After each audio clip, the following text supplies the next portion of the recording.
Bus ಎಲ್ಲರಿಗೂ ನಮಸ್ಕಾರ, welcome back to Sagar stories top 5 cricketing updates ಎಲ್ಲರಿಗೂ ಸ್ವಾಗತ. ಮೊದಲನೇ ಅಪ್ಡೇಟ್ ಹೋಗ್ಬಿಡೋಣ. ಚಾನಲ್ ಸಬ್ಸ್ಕ್ರೈಬ್ ಹಾಕೊಂಡು ಗಂಟೆ ಹೊಡೆದ್ರೆ ಬೇಗ ಸಬ್ಸ್ಕ್ರೈಬ್ ಹಾಕೊಂಡು ಬೆಲ್ ಐಕಾನ್ ಕ್ಲಿಕ್ ಮಾಡ್ಕೊಳ್ಳಿ. ಮೊದಲನೇ ಅಪ್ಡೇಟು, ಇಂಗ್ಲೆಂಡ್ ಟೀಮು ಅನೌನ್ಸ್ ಆಗಿದೆ ಗುರು. ಸೆಕೆಂಡ್ ಟೆಸ್ಟ್ ಮ್ಯಾಚ್ಗೆ ಇಂಡಿಯಾ ಅನೌನ್ಸ್ ಅಂತೂ ಮಾಡಲ್ಲ. ಇಂಡಿಯಾ ರಿಯಲ್ ಟೈಮ್ ಆಗೇನೆ ಅನೌನ್ಸ್ ಮಾಡೋದು, ಅಂದರೆ ಮ್ಯಾಚ್ ನಡೀತಿರೋ ಟೈಮ್ ಆಗೇನೆ ಅನೌನ್ಸ್ ಮಾಡ್ತಾರೆ. ಇವ್ರು ಮುಂಚೆನೇ ಅನೌನ್ಸ್ ಮಾಡಿದ್ರು, ಫಸ್ಟ್ ಟೆಸ್ಟ್ ಮ್ಯಾಚ್ಗೆ ಅನೌನ್ಸ್ ಮಾಡಿದಿಲ್ಲ. ಸೊ ಆ ಒಂದು ಬಿಲೀಫ್ ಫ್ಯಾಕ್ಟರ್ ಇದೆ ಅಂತ ಕಾಣ್ತದೆ, ಮುಂಚೆನೇ ಅನೌನ್ಸ್ ಮಾಡ್ಬಿಡೋಣ ಗುರು ಅಂತ. ಅದಕ್ಕೋಸ್ಕರ ಈ ಸಲ ಕೂಡ ಮುಂಚೆನೇ ಅನೌನ್ಸ್ ಮಾಡಿದ್ದಾರೆ. 2 ಚೇಂಜ್ ಆಗಿದೆ. ಆಂಡರ್ಸನ್ ಅವರು ಬಂದಿದ್ದಾರೆ ಗುರು. ಆಂಡರ್ಸನ್ ಒಂದು ಹೊಸ ದಾಖಲೆಯನ್ನು ಕ್ರಿಯೇಟ್ ಮಾಡಿದ್ದಾರೆ. 41 ವರ್ಷ ಅವರಿಗೆ. He becomes the oldest pacer to play in India ಅಂತ ಗುರು. Against India, in India oldest pacer ಆಗ್ತಾರಂತೆ ಆಡೋದಕ್ಕೆ. ಸೊ ಇದುವರೆಗೂ ಕೂಡ ಯಾರು ಕೂಡ ಯಾವ ಪೇಸರು ಕೂಡ 41 ವರ್ಷದ ಪೇಸರು ಇಂಡಿಯಾ ಅಗೇನ್ಸ್ಟು ಆಡೇ ಇಲ್ಲವಂತೆ ಇಂಡಿಯಾದಲ್ಲಿ. ಇನ್ನೊಬ್ಬರು ರೀಪ್ಲೇಸ್ ಆಗಿರೋದು ಲೀಚ್ ಅವ್ರಿಗೆ ಇಂಜುರಿ ಆಯಿತು ಅಂತ ಅವ್ರು ಹೇಳಿದ್ರಲ್ಲ, ಅವ್ರಿಗೆ ಶೋಯಬ್ ಬಶೀರ್ ಅವರು ರಿಪ್ಲೇಸ್ಮೆಂಟ್ ಆಗಿ ಬಂದಿದ್ದಾರೆ. ನೋಡೋಣ, ಈ ಯಂಗ್ಸ್ಟರು ಸಿಕ್ಕಾಪಟ್ಟೆ ಇವ್ರ ಮೇಲೆ ಹೋಪ್ಸ್ ಅಂತೂ ಇಟ್ಕೊಂಡಿದ್ದಾರೆ ಇಂಗ್ಲೆಂಡ್ ಅವರು. ಅದು ಯಾವ ಥರ ಕಿತ್ತಿ ದಬಾಕ್ತಾರೆ ಅಂತ. ಅಪ್ಡೇಟ್ ಬಿಟ್ಟು ಬ್ರೆಂಡನ್ ಮೆಕಾಲಮ್ ಅವರೊಂದು ಸ್ಟೇಟ್ಮೆಂಟ್ ಆಗಿ ಕೊಟ್ಟಿದ್ರು ಒಂದು ದಿನದ ಹಿಂದೆ. ಅದೇ ಜಾಕ್ ಲೀಚ್ ಅವ್ರಿಗೆ ಇಂಜುರಿ ಆಗಿದೆ ಅಂತ ಹೇಳೋದಕ್ಕಿಂತ ಮುಂಚೆ, ನಾವು 4 ಜನ ಸ್ಪಿನ್ನರ್ಸ್ ಜೊತೆಗೆ ಹೋದ್ರು ಆಶ್ಚರ್ಯ ಪಡುವಂಥದ್ದೆಲ್ಲ ಏನಿಲ್ಲ. ಈ ಪ್ಲೇಯಿಂಗ್ 11 ಅಂದರೆ ವೈಜಾಗಲ್ಲಿ ಪ್ಲೇಯಿಂಗ್ 11ಅಲ್ಲಿ ನಾವು 4 ಜನ ಸ್ಪಿನ್ನರ್ಸ್ ಜೊತೆಗೆ ಹೋದ್ರೂ ಹೋಗ್ಬೋದು ಅಂತ ಹೇಳಿದ್ರು. ಬಟ್ ಅವರ ಓಪನರ್ನೇ ಕ್ರಾವ್ಲಿ ಅವರನ್ನೇ ಓಪನ್ ಸ್ಟೇಟ್ಮೆಂಟ್ ಆಗಿ ಕೊಟ್ಟಿದ್ದಾರೆ. ವೈಜಾಗ್ ಪಿಚ್ ಹಾಕೋ ಪೇಸರ್ಸ್ಗೆ ಫ್ರೆಂಡ್ಲಿ ಆಗಿರೋ ಥರ ಕಾಣಿಸ್ತಾ ಇತ್ತಮ್ಮ ಅಂತ ಒಂಥರ ಸ್ಟೇಟ್ಮೆಂಟ್ ಕೊಡ್ತಾರೆ. ಈ ಕಡೆ ಸ್ಪಿನ್ನರ್ಸ್ ಫ್ರೆಂಡ್ಲಿ ಅಂತಾರೆ, ಈ ಕಡೆ ಪೇಸರ್ಸ್ ಫ್ರೆಂಡ್ಲಿ ಅಂತಾರೆ.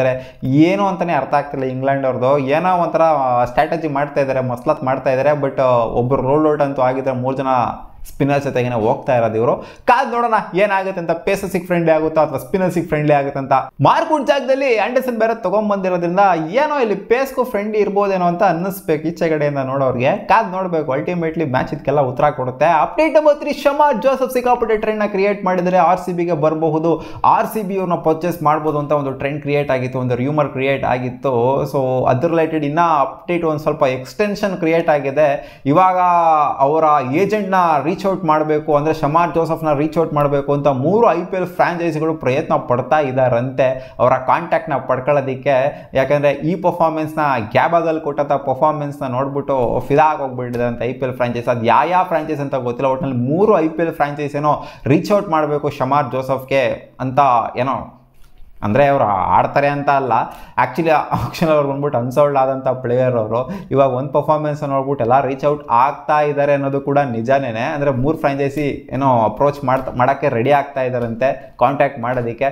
ಅದು ಯಾರಿಗೆ ಹೋಗ್ತಾರೋ, ಅದು ಯಾರಿಗೆ ಸಿಗ್ತಾರೋ ನಮಗಂತೂ ಗೊತ್ತಿಲ್ಲ. ಅಥವಾ ಅವ್ರು ಆಡ್ತಾರೋ ಆಡೋದಿಲ್ಲ ಅದು ಕೂಡ ಕನ್ಫರ್ಮ್ ಇಲ್ಲ.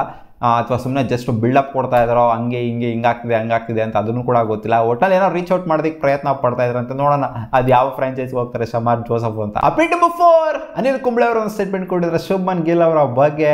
ಶುಭ್ಮನ್ ಗಿಲ್ಗೆ ಕ್ವಶನ್ ಬೇಜಾನ್ ಇದೆ ಗುರು. ಎಲ್ಲ ಫಾರ್ಮೆಟ್ಗಳು ಕೂಡ ಅವ್ರಿಗೆ ಕ್ವಶನ್ ಕೊಡ್ತಾ ಇದ್ದಾರೆ. ಎಸ್ಪೆಷಲಿ ಟೆಸ್ಟ್ ಫಾರ್ಮೆಟ್ ಅಂತ ಬಂದಾಗ ಅವರ ಫಾರ್ಮ್ ನೆಟ್ಗಿಲ್ಲ ಅಂತಂದ್ರೂ ಕೂಡ ಕ್ವಶನ್ ಕೊಡ್ತಾ ಇದ್ದಾರೆ BCCI ಅವರು ಅಂತ ಅನ್ನೋ ಥರ ಕೊಟ್ಟಿದ್ದಾರೆ. ಏನಕ್ಕೆ ಅಂದರೆ ಚತೇಶ್ವರ್ ಪೂಜಾರಾಗೆ ಇವ್ರನ್ನ ಕಂಪೇರ್ ಮಾಡಿದರೆ ಪೂಜಾರಾಗೂ ಕೂಡ ಇಷ್ಟೊಂದು ಕ್ವಶನ್ ಕೊಟ್ಟಿರಲಿಲ್ಲ. ಯಾವುದೇ ಸಮಯದಲ್ಲಿ ಆಗಿದ್ರು ಕೂಡ ಅವ್ರನ್ನ ಈಚೆಗಡೆ ಕಳಿಸ್ಬಿಟ್ಟು ಹೋಗ್ಬೋದು, ನೀನು ಡೊಮೆಸ್ಟಿಕ್ ಆಡ್ಕೊಂಬ ಅಥವಾ ಕೌಂಟಿ ಆಡ್ಕೊಂಬ ಅದು ಇದು ಅಂತ ಅನ್ನೋರು. ಬಟ್ ಇವರಿಗೆ ಸಿಕ್ಕಾಪಟ್ಟೆ ಕ್ವಶನ್ ಸಿಗ್ತಾ ಇದೆ, ನೆಟ್ಟಿಗೆ ಆಡ್ತಾ ಇಲ್ಲ ಅಂತ ಅಂದ್ರೂ ಕೂಡ ಅಂತ ಒಂಥರ ಟಾರ್ಗೆಟ್ ಮಾಡಿ ಶುಭ್ಮನ್ ಗಿಲ್ನ ಹೇಳಿದ್ದಾರೆ. ಅದು ನಿಜ ಕೂಡ ಅನಿಸುತ್ತೆ. ಏನಕ್ಕೆ ಇವ್ರಿಗೆ ಕ್ವಶನ್ ಕೊಡ್ತಾ ಇದ್ದಾರೆ ಅಂತಂದರೆ ಯಂಗ್ಸ್ಟರ್ ಆಗಿರೋ ಕಾರಣದಿಂದ ಕ್ವಶನ್ ಕೊಡ್ತಾ ಇದ್ದಾರೆ.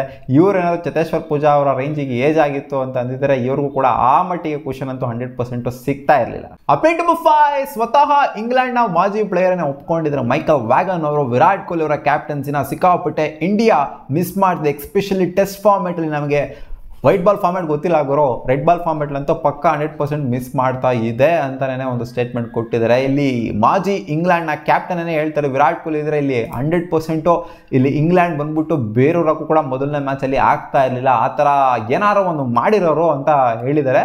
ಸೊ ಅದು ಆಗ್ತಿರಲೋ ಗೊತ್ತಿಲ್ಲ. ಒಟ್ಟಿನಲ್ಲಿ ಇವ್ರು ಬಿಲ್ಡಪ್ ಕೊಡ್ತಾ ಇದ್ರು, ಅದು ಏನಾಗ್ತಿತ್ತೋ ಗೊತ್ತಿಲ್ಲ. ಒಟ್ಟಿನಲ್ಲಿ ವಿರಾಟ್ ಕೊಹ್ಲಿ ಅವರ ಕ್ಯಾಪ್ಟನ್ಸಿಯಲ್ಲಿ ಏನಾದ್ರು ಇದ್ದಿತ್ತು ಅಂತಂದರೆ ಇಂಗ್ಲೆಂಡ್ ಇಷ್ಟು ಸುಲಭವಾಗಂತೂ ಮ್ಯಾಚ್ಗಳನ್ನ ಗೆಲ್ಲಕ್ಕಾಗ್ತಿಲ್ಲ. ಒಂದು ಮ್ಯಾಚ್ನ ಗೆಲ್ಲೋದು ಕೂಡ ಸಿಕ್ಕಾಪಟ್ಟೆ ಕಷ್ಟ ಆಗಿರೋದು ಅಂತ ಅವರೇ ಓಪನ್ ಸ್ಟೇಟ್ಮೆಂಟ್ನ ಕೊಟ್ಟಿದ್ದಾರೆ. ಇದು ವಿರಾಟ್ ಕೊಹ್ಲಿ ಅವರ ಗತ್ತು ತೋರಿಸುತ್ತೆ. ಸಿಗೋಣ ಮುಂದಿನ ವಿಡಿಯೋದಲ್ಲಿ ಗಾಯ್ಸ್. ಇದಿಷ್ಟು ಆಗಿತ್ತು ಟಾಪ್ 5 ಕ್ರಿಕೆಟಿಂಗ್ ಅಪ್ಡೇಟ್ಸ್. ನಿಮ್ಗೆ ಏನಾದ್ರು ಈ ವಿಡಿಯೋ ಇಷ್ಟ ಆಗಿರೋ ಒಂದೇ ಲೈಕ್ ಮಾಡಿ, ನಮ್ಮ ಯೂಟ್ಯೂಬ್ ಚಾನಲ್ ಸಬ್ಸ್ಕ್ರೈಬ್ ಆಗಿಲ್ಲ ಅಂದರೆ ಸಬ್ಸ್ಕ್ರೈಬ್ ಕೂಡ ಆಗ್ಬೋದು. ಬಾ.